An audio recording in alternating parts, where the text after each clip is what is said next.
The research vessel Gentle Breeze drifted silently through the outer edges of the Sol system. Its crew, members of the peaceful Graxian species, were searching for new agricultural worlds to add to their growing network of farming colonies. They looked like tall, slender deer with smooth blue-tinted skin and large, kind eyes on the sides of their heads. Their ship's name matched their nature: gentle, careful, and peaceful. Lead researcher Root watched the main screen with growing interest as they approached the third planet. The blue-green world showed promising signs of life and civilization. His large ears twitched with excitement as the first detailed scans came in. "Most unusual," Root said, his voice soft and melodic. "The atmospheric composition is perfect for life. But these readings—" He paused, his side-mounted eyes widening in concern. Navigator Leaf moved closer to examine the data. "What troubles you, lead researcher?" "The dominant species." Root brought up more detailed scans. They're omnivores. No, worse.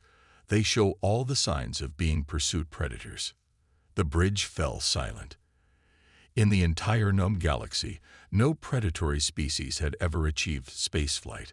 The peaceful herbivore races had spread across the stars, building a cooperative society based on mutual aid and understanding. The few predatory species they had encountered remained trapped on their homeworlds, too aggressive and territorial to develop advanced technology. "Look at their physical features," Root continued, bringing up clearer images of humans going about their daily lives. Forward-facing eyes, a hunter's trait, strong leg muscles built for running down prey. And their teeth. He shuddered. They have both grinding molars and sharp canines. Junior researcher Moss, the youngest crew member, moved closer to study the images. Unlike the others, his reaction was more curious than fearful.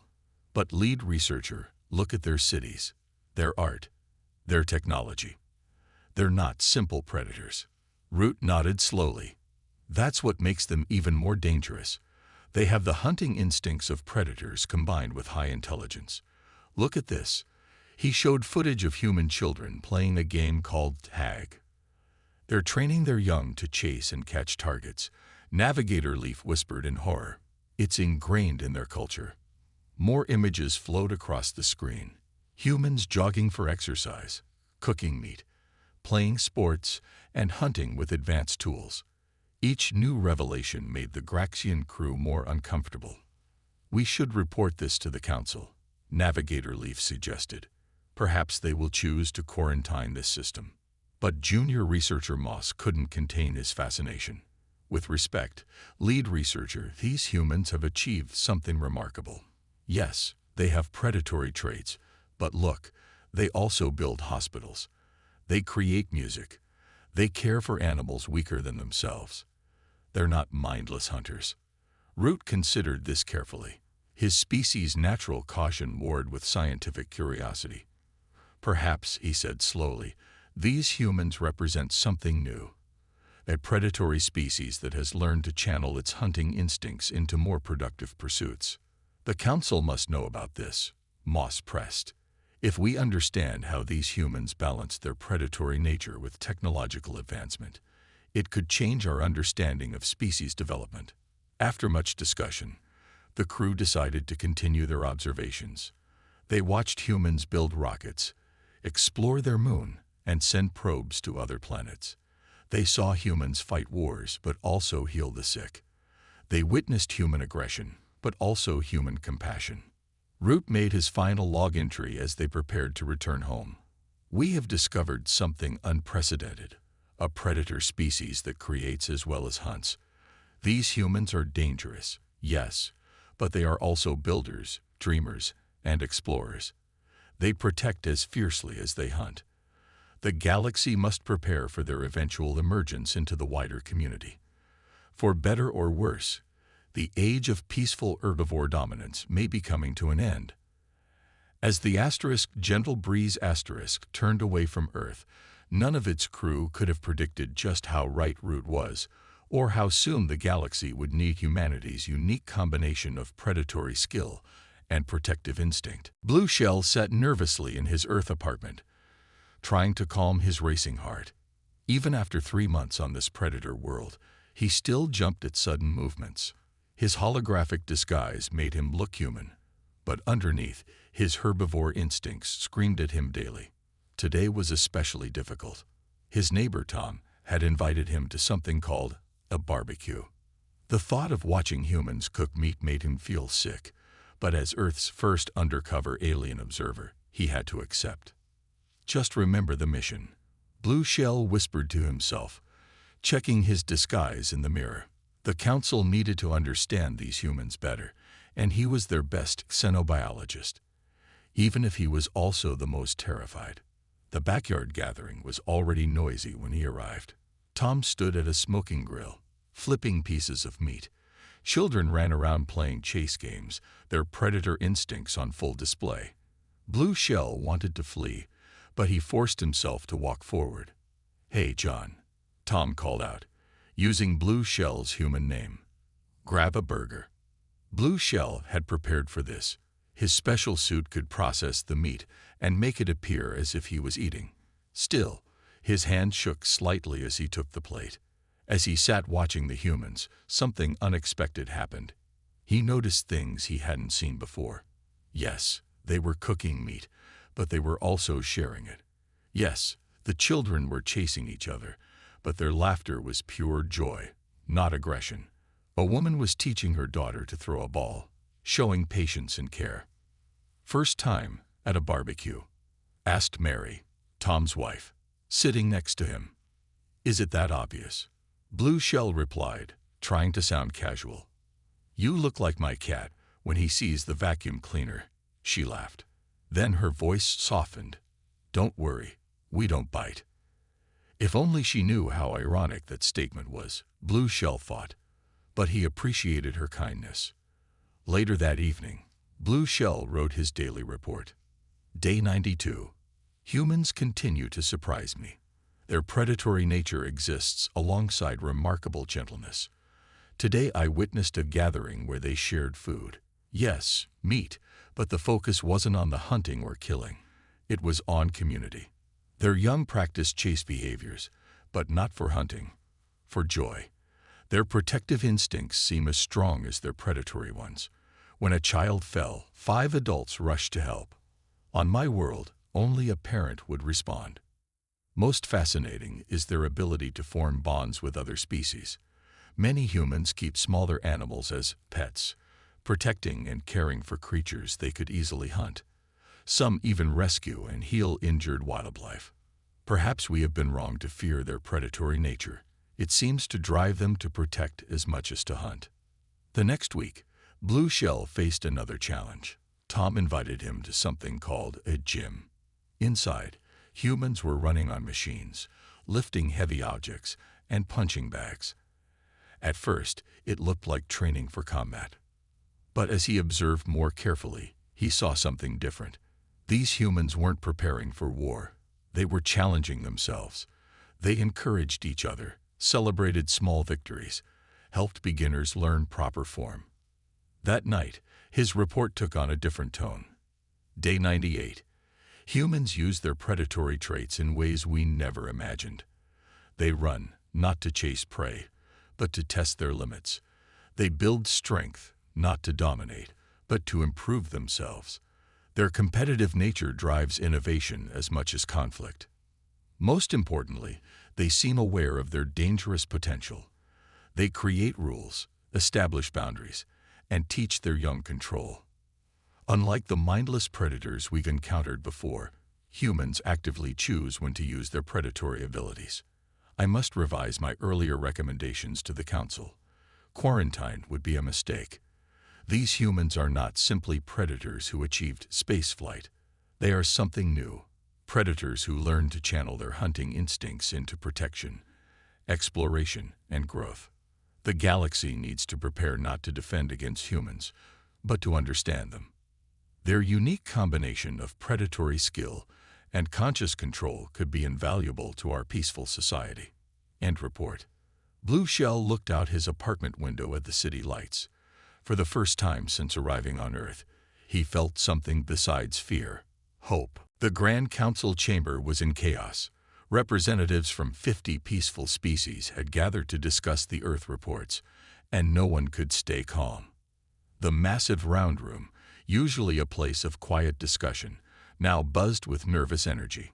High Elder Greenleaf stood at the center platform, trying to keep order. His long neck swayed as he looked around the room. "Please, honorable representatives, we must discuss this calmly." "Calmly," shouted Representative Soft Wind of the Flutterwings, his delicate wings shaking. "There are predators with space technology. How can we be calm?" The Flutterwings were like giant butterflies, peaceful creatures who lived on flower nectar. Like most species in the chamber, they had evolved from plant eaters. The few predator species they knew about were stuck on their home planets, too busy fighting each other to develop advanced technology. But humans were different. "Look at these images again," said Blueshell, standing before the council. After his time on Earth, they had called him to present his findings. Yes, humans have predator traits, but they use these traits in unexpected ways. He showed videos of human rescue workers running into burning buildings, human doctors working long hours to save lives, and human scientists exploring dangerous places to gain knowledge. Their predatory instincts give them courage, Blueshell explained. They don't just hunt, they protect, explore, and solve problems. Representative Stonewalker of the Mountain Folk stomped his heavy foot. "But they eat meat. They teach their children to chase. Their entire history is full of wars." "Yes," Blueshell admitted, "but they also farm plants, create art, and work together in huge cities. When was the last time you saw predators build hospitals?" The room fell quiet. It was true. No other predator species had ever shown such behavior. "There's more," Blueshell continued. He showed new images: humans caring for injured animals, protecting endangered species, and rebuilding damaged environments. They hunt, yes, but they also preserve. They understand the balance of nature better than we expected. High Elder Greenleaf raised his hand for attention. "What about their space technology? Are they a threat to us?" Blueshell played a video of human space missions. They explore space out of curiosity, not hunger. They dream of meeting other life forms.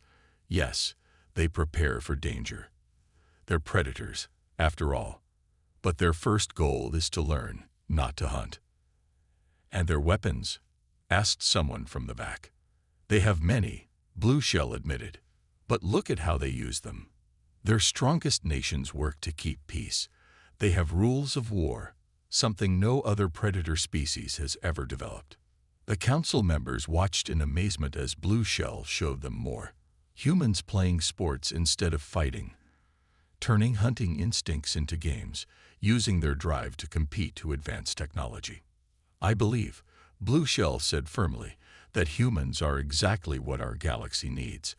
We have spread peace across the stars, but we struggle to defend ourselves. We don't understand conflict or competition. Humans could help us see things differently." Representative Soft Wind fluttered nervously. "Are you suggesting we contact them?" "Eventually, yes. They're almost ready for space travel. When they join us, we shouldn't treat them as dangers to contain. We should welcome them as protectors." The chamber erupted in discussion again. Some agreed with Blueshell, seeing the potential benefits. Others wanted to hide from Earth forever. A few suggested building weapons, but nobody knew how. Their species had never needed them. High Elder Greenleaf finally raised both hands for silence.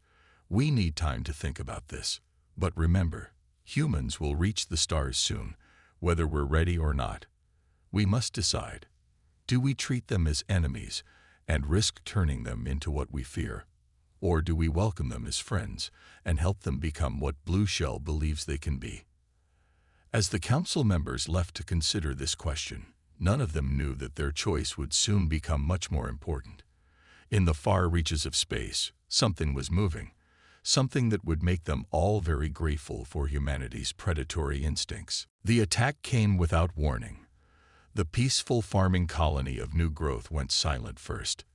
When rescue ships arrived, they found only empty buildings and strange crystalline structures growing everywhere. The silicon-based attackers had already moved on to their next target. In the Grand Council chamber, panic spread quickly. The massive screens showed more colonies falling to the crystal ships. These new enemies weren't like anything they'd seen before. They didn't try to talk or negotiate. They simply took what they wanted and kept moving.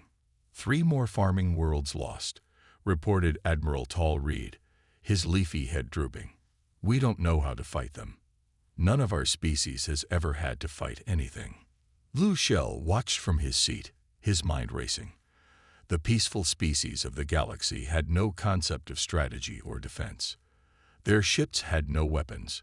Their people had no fighting instincts. They could only run and hide. And they weren't very good at either. The Crystal Fleet is moving toward the core worlds, another officer announced. The screens showed the enemy ships, sharp, angular vessels that looked like flying crystal shards. At their current speed, they'll reach us in 30 days. High Elder Greenleaf looked older than ever. Can we evacuate? To where? Admiral Tall Reed asked. They're faster than our ships. They'll catch us eventually. Blue Shell couldn't stay quiet any longer. He stood up. I know who can help us. The room turned to look at him. Many still remembered his reports about Earth's predators. The humans, Representative Softwind asked nervously. But they're dangerous. Yes, Blue Shell agreed. They're dangerous. They're predators. They understand fighting and strategy. That's exactly what we need right now. High Elder Greenleaf shook his head. They don't even have space travel yet. How could they help?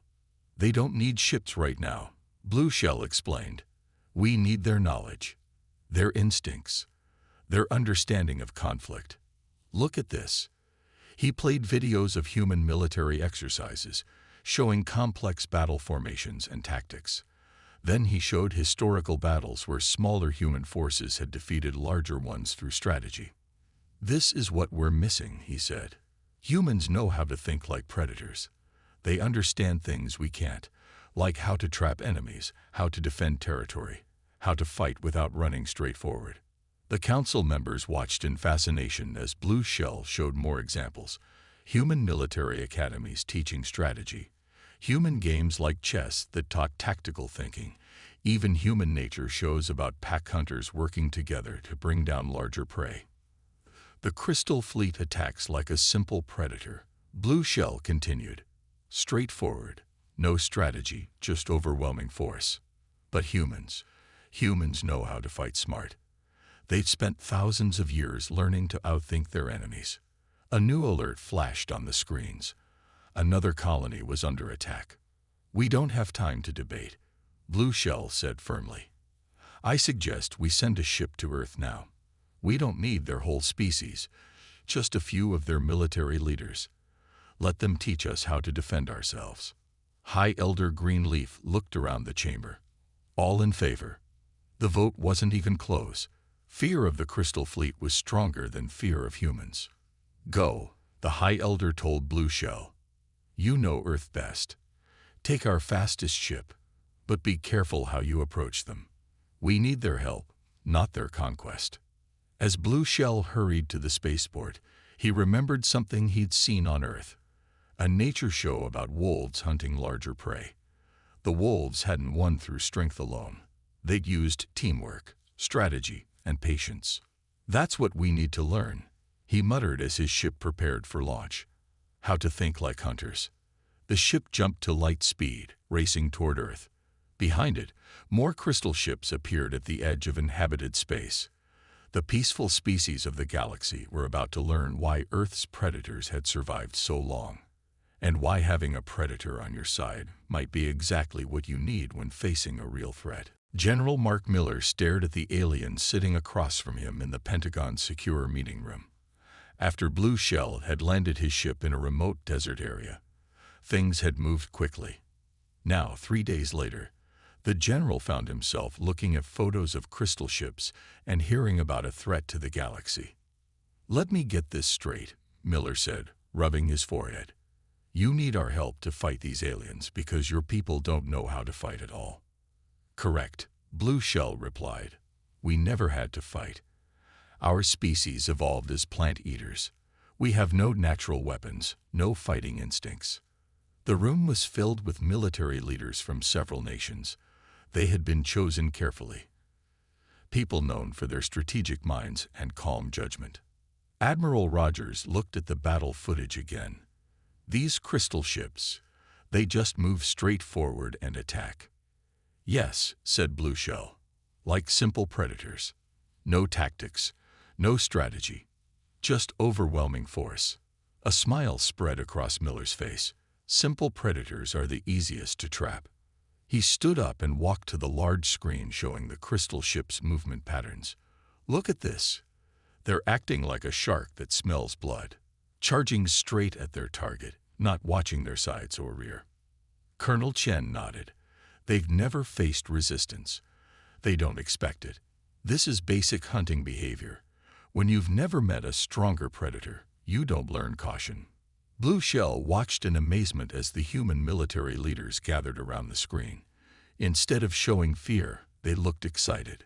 Their predator instincts were waking up, but they were controlled, focused. We need to teach your people about flanking maneuvers, Miller said. About ambush tactics. About using the enemy's strength against them. Like hunting larger prey, Rogers added. You don't attack a buffalo head-on. You make it charge past you, then hit its sides. The next few hours were a crash course in military strategy. The humans explained concepts Blue Shell had never considered. They talked about false retreats to lead enemies into traps, about using terrain as a weapon, about the importance of good intelligence and watching enemy patterns. Your ships are faster than theirs, Colonel Chen asked. Yes, Blue Shell answered, but we only use the speed to run away. Perfect. Chen smiled. Speed isn't just for running. It's for positioning, for getting behind the enemy, for surrounding them. Miller started drawing on a digital board. Here's what we need to teach your people first. Basic wolf pack tactics. Your ships work in groups of 5, right? That's perfect, just like a hunting pack. Blue Shell watched as simple hunting strategies from Earth's history became the foundation for space combat tactics. The humans weren't inventing new things. They were adapting natural predator behaviors that had worked for millions of years. We'll need to send some officers back with you, Miller said.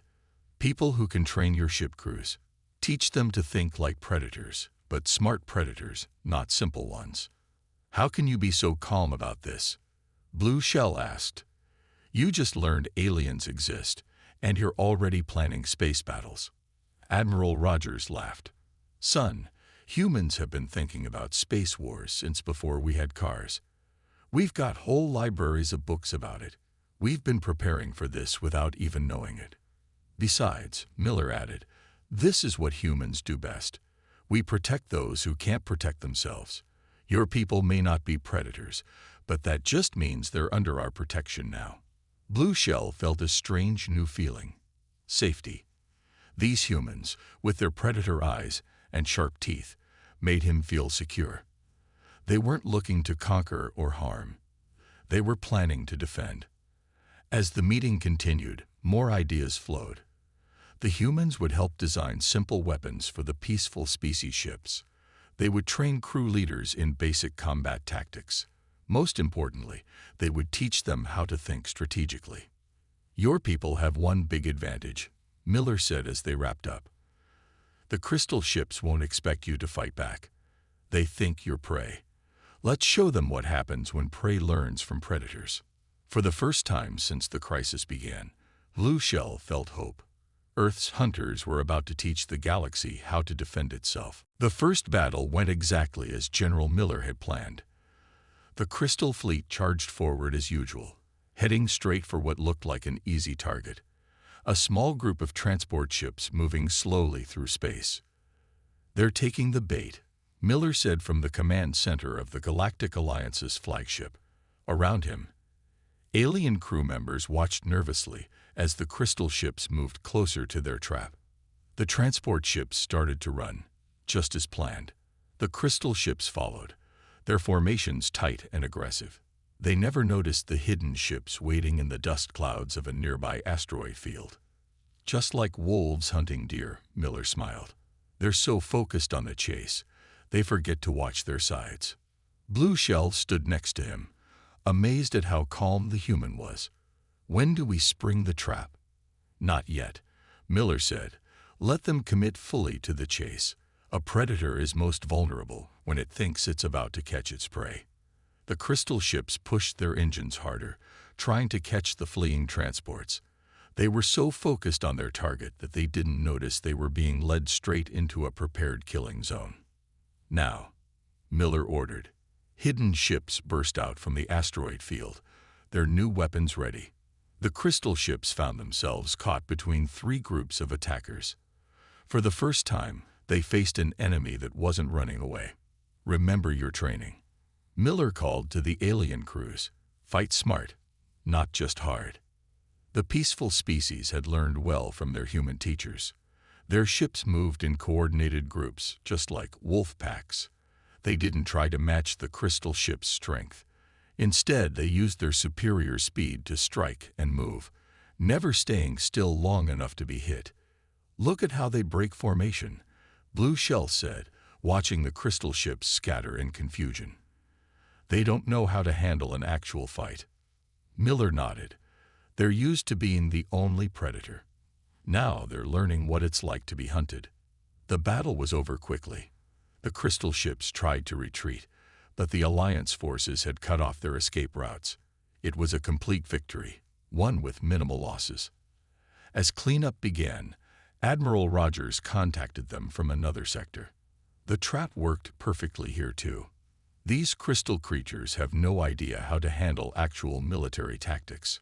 More reports came in from across the galaxy. Everywhere, the crystal ships were falling into carefully planned traps. The peaceful species had learned their lessons well. They fought with human strategies but used their own natural advantages. Their faster ships, their better coordination, their deep knowledge of local space. We're not just winning battles, Miller told the Alliance leadership. We're teaching them a lesson. Every retreat is a trap. Every easy target is bait. Every time they chase our ships, they end up surrounded. The crystal ships started to change their tactics, but it was too late. They tried to move more carefully, but that just made them slower targets. They tried to spread out, but that just made them easier to destroy one by one. Everything they did played right into strategies humans had perfected over thousands of years of hunting and warfare. A month later, deep in enemy space, they found the crystal being's home system. Unlike organic life, these silicon creatures lived on hot, rocky worlds close to their star. They've never faced a real challenge, Miller explained to the Alliance Council. Their worlds are so harsh, no other species ever tried to take them. They never learned to defend themselves properly. The final battle was the biggest trap of all. The Alliance forces pretended to attack the crystal being's main world directly. When the enemy committed all their ships to defense, hidden forces struck their real targets, the mining installations that provided resources for their fleet. Without their resource supply, the crystal fleet couldn't rebuild or repair. Within weeks, they were forced to surrender. As celebrations broke out across the galaxy, Blue Shell found Miller staring out at the stars. Thinking about Earth? Blue Shell asked. Thinking about nature, Miller replied. Sometimes you need predators to maintain balance. The galaxy had plenty of peaceful species. Maybe it needed a few hunters too. Blue Shell nodded. The galaxy was changing, and Earth's predators had helped change it for the better. 1 year after the defeat of the Crystal Fleet, the Grand Council chamber looked very different. Human representatives sat among the alien species, and the peaceful races no longer flinched at their predator eyes and sharp teeth. Above the chamber, Earth's flag flew alongside those of other worlds.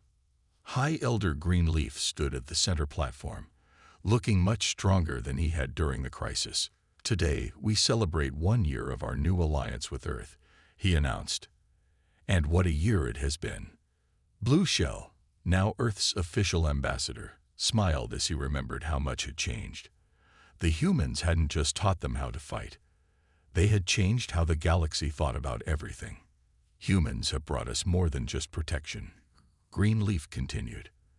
They have taught us the value of controlled strength, the importance of being ready to defend what matters. On the main screen, images showed the changes across the galaxy. Space stations now had defense systems, ship crews trained in basic combat tactics. But more importantly, there were images of humans teaching aliens about sports, about competitive games, about channeling aggressive energy into positive goals. They've made us stronger, Representative Softwind said from his seat. The Flutterwings, once the most nervous about humans, now had regular sports competitions. Their natural speed and agility made them excellent players once they learned not to fear contact.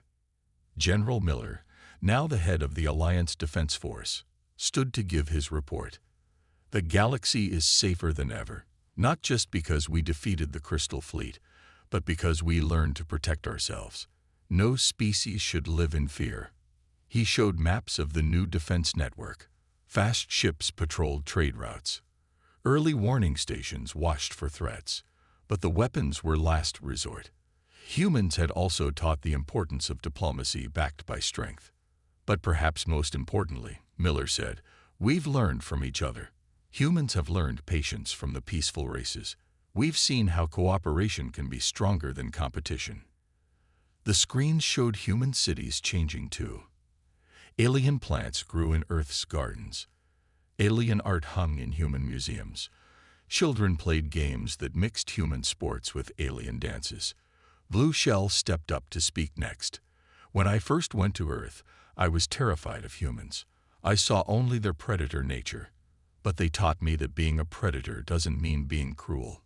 Sometimes the strongest hunters are also the best protectors. He played a video that made everyone smile. Human doctors were working with alien healers, using their predator instincts in a new way to aggressively fight disease. Human scientists worked with alien researchers, using their competitive drive to solve problems faster. The Crystal Fleet thought we were weak because we were peaceful, Blue Shell continued. They never understood that peace isn't weakness. Now we know that strength isn't just about fighting. It's about knowing when to fight, when to talk, and when to work together. High Elder Greenleaf raised his hands for attention. And so, on this first anniversary, we make it official. Earth is not just our ally. They are our protectors, our teachers, and our friends. The humans' predator instincts, which once made us fear them, now help keep peace in the galaxy. The council chamber erupted in applause. Even the most nervous species had learned to appreciate their human allies. They still didn't eat meat or play rough games, but they understood now that different species could work together and make each other better. As the ceremony ended, Blue Shell found Miller at the observation deck, looking out at the stars. Thinking about the future, Blue Shell asked. Miller nodded. 1,000 peaceful species, learning to be strong without losing their gentleness. And a bunch of predators from Earth, learning to use their hunting instincts to protect instead of just hunt. He smiled. It's a good balance.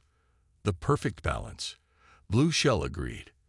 You were born to hunt, but you chose to protect. Maybe that's what the galaxy needed all along. Predators who chose to be guardians. Above them, ships from Earth and 100 alien worlds patrolled together, keeping the peace in a galaxy that had finally found the perfect balance between strength and gentleness, between hunting and protecting, between predator and prey.